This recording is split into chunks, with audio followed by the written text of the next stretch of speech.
Hello, fellow overlanders. I'll go ahead and get started with my quick intro video so y'all can get to know me. We'll go over some of the questions I've posted and throw a little bit of information in there and get to know each other. First of all, my name's Jared Finley. Originally from Oklahoma, from Hinton, Oklahoma. Work out of the El Reno area for an oilfield company. Currently, I'm on vacation in Red River, New Mexico. Weather's great out here. There's some great Jeep trails. It's been a lot of fun. Let's see. My favorite place to overland. Well, I'm pretty new to overlanding, so I don't really have a favorite place yet. But I do enjoy going in Oklahoma on little day trips or a couple day trips, cruising some back roads and seeing some places I've never seen before. I know, to me, that's one of my favorite things of overlanding, is getting out there and seeing those new places. As far as my vehicle, I've got a 2014 Jeep Rubicon JKU 4-door Jeep. It's pretty basic right now, but I am building it up. It's got 34-inch tires. It's got a 3.5-inch rock crawler lift, so it'll go just about anywhere I want. I'm not new to Jeeping. I've got a rock crawler at home, a 2-door Jeep that it goes some pretty crazy places, but this is a little more fun to throw the family in and hit some back roads and go camping and have a good time. My favorite mod so far on the Jeep would probably be my lift kit. When I got it, it had just a cheap lift kit on it, a little spacer, and tires would rub. I couldn't really go anywhere off-road. Now with this 3.5 and I've got it set up just right, I can go anywhere I want. Tires don't rub, don't tear my fenders off, stuff like that, and it'll get me anywhere I need to go. My most disliked mod would have been my light bar I put on there. 50-inch light bar. I know everybody wants one, they look cool. I wanted one until I put it on there. That thing caught so much wind. Even when I got the whistling fixed, it just caught too much wind, made too much noise, and actually I lost a mile per gallon on my fuel mileage because of it. So I went ahead and took that off, threw it on my rock crawler Jeep where I'll use it more. I just found I never really needed it. I don't go out at night, especially that late when it's that dark, because I don't want to break something and end up something happening and being stuck there all night.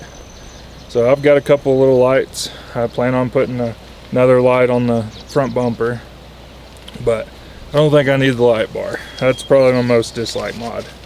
As far as my next mod, I'm working on a big overland trailer. Got it all planned out, you know, rooftop tent, the whole works. But haven't started building it yet.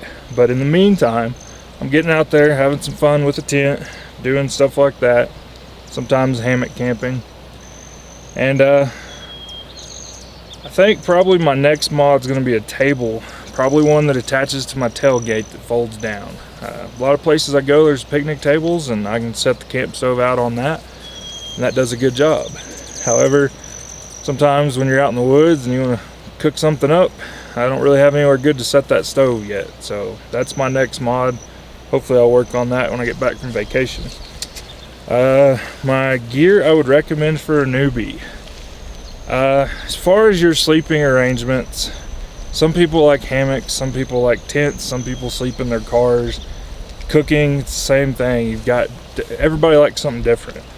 And so I'm not going to recommend much on that. I'll let you find out what you like the best. If you want to know what I use, I'll gladly share that with you.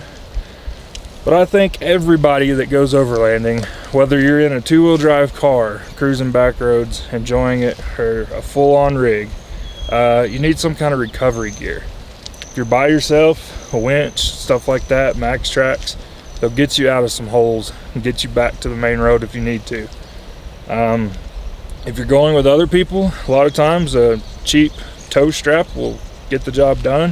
If you get in some mud or snow that's a little too deep, as long as you're with somebody, you can tie on and pull yourself out of that. With that, make sure you've got somewhere to connect that strap. Some cars have good hooks already. I know on the Jeep, some models don't come with a tow hook. There's not really anywhere good until you buy a little tow hook to add on there to hook that strap somewhere strong and secure to the frame. That way you can get pulled out or pull other people out. So I recommend that. Like I said, even if you have a 2-wheel drive car, you can get out there and explore some back roads and have a good time. To me, that's what overlanding is about, seeing the new sights. I know the family loves it. We see a lot of things that were just miles from the house that we didn't even know existed until we get out there and check them out. But this was a little bit about me, some of the gear and stuff.